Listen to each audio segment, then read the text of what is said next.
As 7 igrejas do Apocalipse. Prepare-se para uma viagem no tempo e no espírito, visitando as ruínas de cidades antigas, para ouvir uma mensagem que ecoa com urgência até os dias de hoje. As 7 cartas. Um eco da eternidade às igrejas da Ásia. Uma visão na Ilha da Desolação. O ano é aproximadamente 95 d.C. O cenário é Patmos, uma ilha rochosa e isolada no mar Egeu, um lugar de exílio para criminosos e inimigos do Império Romano. É aqui, em meio à solidão e ao som das ondas quebrando, que o último apóstolo vivo, um João já idoso e marcado pelo tempo, é arrebatado em espírito. Diante dele, uma visão aterrorizante e gloriosa. O Filho do Homem, com olhos como chamas de fogo e uma voz como o rugido de muitas águas. Esta figura resplandecente, o Cristo ressurreto, dita a João 7 cartas, endereçadas a 7 comunidades cristãs que floresciam na província romana da Ásia, na atual Turquia. Estas não são cartas comuns. São diagnósticos espirituais, relatórios divinos que expõem a luz e as sombras no coração de cada igreja. São mensagens urgentes, ao mesmo tempo históricas e proféticas. Um espelho no qual a fé de todas as gerações seria refletida. E se você está gostando do nosso canal, deixe seu like, se inscreva no canal e compartilhe esse conteúdo. O Tour Divino pelas 7 cidades. A jornada começa seguindo a antiga rota postal da região. Cada parada revela uma cidade única, com sua própria cultura, seus próprios deuses e seus próprios desafios. E para cada uma mensagem celestial específica, cortante e cheia de amor. Uma visão na encruzilhada do Império. Na desolada ilha de Patmos, por volta de 95 b.C., o apóstolo João, exilado por sua fé, recebe uma visão que transcende seu isolamento.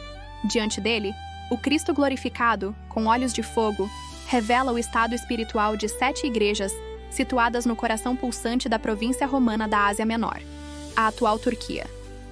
Essas cidades não foram escolhidas ao acaso. Elas formavam um circuito, conectadas por uma das mais importantes redes de estradas romanas, uma via circular que era a artéria do comércio, da cultura e do poder imperial na região. A mensagem que João transcreve não é, portanto, um sussurro no deserto, mas um decreto divino proclamado na encruzilhada do mundo, destinado a comunidades que viviam imersas na riqueza, idolatria e pressão do Império Romano. O Tour Divino pelas cidades da Ásia. Nossa viagem segue a rota postal romana, e em cada parada, a geografia e a história da cidade se tornam a tela sobre a qual a mensagem celestial é pintada. 1. Éfeso, o porto sem amor. Nossa primeira parada é a majestosa Éfeso, a capital da província e a 3ª maior cidade do Império. Seu poder emanava de 2 fontes: o gigantesco templo de Ártemis, uma das 7 maravilhas do mundo, que atraía peregrinos e dinheiro de todo o Império, e seu movimentado porto, que era a porta de entrada da Ásia para o mar Egeu. A igreja aqui era forte, um bastião de ortodoxia que resistiu a heresias, mas a geografia da cidade continha um aviso. O rio Caístro, que alimentava seu porto, estava lentamente depositando lodo, ameaçando fechar sua conexão vital com o mar. A advertência de Cristo, "Abandonaste o teu primeiro amor?", ecoa essa realidade física. Assim como o lodo estava sufocando o porto, a rotina e o dogmatismo estavam sufocando a paixão vital da igreja. A ameaça de remover seu candelabro era a imagem de se tornar uma cidade espiritualmente isolada, um porto inútil para o reino de Deus. 2. Esmirna, a coroa da cidade, a coroa da vida. Seguimos para o norte até Esmirna, uma cidade portuária incrivelmente bela e próspera, que se autodenominava a Coroa da Ásia. Sua geografia era impressionante, com edifícios públicos e templos construídos em uma colina cônica, o Monte Pagus, que se assemelhava a uma coroa sobre a cidade.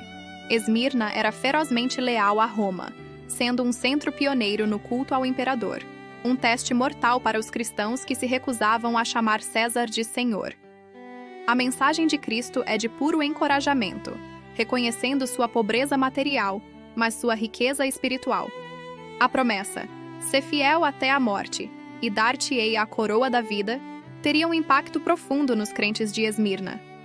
Em uma cidade que se orgulhava de sua coroa de edifícios, Cristo lhes oferecia uma coroa celestial e imperecível, um prêmio pela lealdade ao verdadeiro rei, mesmo diante do martírio.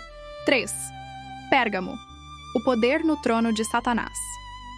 Nossa jornada nos leva ao interior, subindo a uma colina imponente de 300 metros, onde Pérgamo se erguia como a antiga capital da região. Embora Éfeso fosse o centro comercial, Pérgamo permanecia o coração do poder administrativo romano e da religião pagã. A cidade era dominada por um monumental altar a Zeus, com seu friso dramático retratando a batalha dos deuses contra os gigantes. Além disso, abrigava um famoso centro de cura dedicado a Asclépio, o deus serpente da medicina. Mais importante, Pérgamo tinha o direito de ius gladi, direito da espada, significando que o procônsul romano podia executar sentenças de morte, e foi o primeiro centro do culto ao imperador na Ásia. Quando Cristo diz que eles vivem onde está o trono de Satanás, ele não está falando de forma abstrata. Ele está apontando para essa confluência de poder idólatra, o altar de Zeus, e o poder mortal do Estado que exigia a adoração, o culto imperial, que levou à morte do mártir Antipas. A igreja estava corajosamente resistindo, mas a tentação de se comprometer com a cultura dominante para sobreviver era imensa. 4. Tiatira. As guildas e a profetisa. Descemos para um vale e chegamos a Tiatira, uma cidade militar e comercial. Diferente das outras, não possuía grandes templos ou poder político, mas sua economia era movida por poderosas guildas de comerciantes, de lã, linho, tinturaria, metalurgia. Para fazer negócios em Tiatira, era quase obrigatório pertencer a uma dessas guildas. O problema? As reuniões e banquetes das guildas eram eventos pagãos, dedicados a uma divindade patronal, e frequentemente envolviam comida sacrificada a ídolos e imoralidade sexual. É neste contexto que a figura de Jezabel se torna tão perigosa. Essa profetisa provavelmente ensinava que os cristãos podiam participar desses rituais para proteger seus negócios, argumentando que eram apenas formalidades sociais. A mensagem de Cristo é uma condenação veemente a essa mentalidade de que é possível servir a Deus e aos ídolos do comércio ao mesmo tempo. 5. Sardes. A cidade adormecida. Viajamos para Sardes, uma cidade com um passado lendário de riqueza sob o governo do rei Creso. Sua acrópole, situada no topo de um penhasco quase vertical, era considerada inexpugnável. No entanto, a história secular registra que Sardes foi conquistada 2 vezes, por Ciro em 549 a.C. e por Antíoco III em 214 a.C., porque suas sentinelas adormeceram, permitindo que o inimigo escalasse uma fenda oculta no penhasco. A cidade vivia de sua reputação passada. A mensagem de Cristo, "Tens nome de que vives e estás morto", reflete perfeitamente a condição da cidade e da igreja. Elas eram memoriais de uma glória desvanecida. O chamado urgente para vigiai e a advertência de que ele viria como um ladrão eram ecos diretos da história trágica da cidade. Um aviso de que a segurança baseada na reputação é uma ilusão que leva à ruína espiritual. 6. Filadélfia. A porta na terra dos terremotos. Nossa próxima parada é Filadélfia, conhecida como a Cidade do Amor Fraternal. Geograficamente, estava localizada em uma região vulcânica altamente ativa, conhecida como Katasekaumenni, terra queimada. Terremotos eram uma ameaça constante e devastadora. A cidade foi destruída em 17 de maio, e seus habitantes viveram por anos com o medo de novos tremores, muitas vezes fugindo para o campo. Nesse contexto de instabilidade física, a promessa de Cristo ganha um poder extraordinário. Para uma igreja fiel, mas com pouca força, ele promete fazer deles uma coluna no santuário do meu Deus, e daí jamais sairá. Para pessoas que viviam com o chão tremendo sob seus pés, a imagem de se tornar uma coluna estável e permanente na presença eterna de Deus era a mais profunda garantia de segurança possível. A porta aberta prometida também era vista como uma porta para a evangelização, tornando a cidade um posto missionário para o interior. 7. Laodiceia. A riqueza morna. Nossa jornada termina em Laodiceia, a cidade mais rica e autossuficiente do circuito. Localizada no cruzamento de 3 importantes estradas, era um próspero centro bancário, produtor de uma famosa lã negra e sede de uma escola de medicina que produzia um colírio para os olhos. A cidade era tão orgulhosa de sua riqueza que, após ser destruída por um terremoto em 60 d.C., recusou a ajuda imperial para se reconstruir. Sua grande vulnerabilidade, no entanto, era a água. Laodiceia não tinha uma fonte própria. A água era canalizada por um aqueduto de 6 quilômetros a partir de fontes termais ao sul.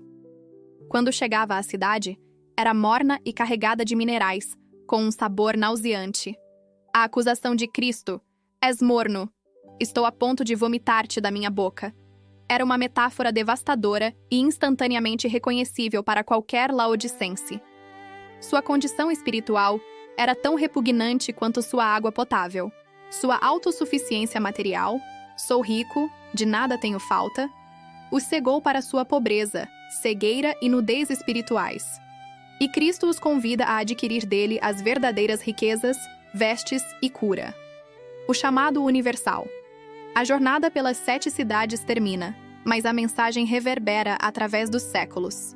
Cada carta conclui com a mesma frase penetrante: "Quem tem ouvidos, ouça o que o Espírito diz às igrejas."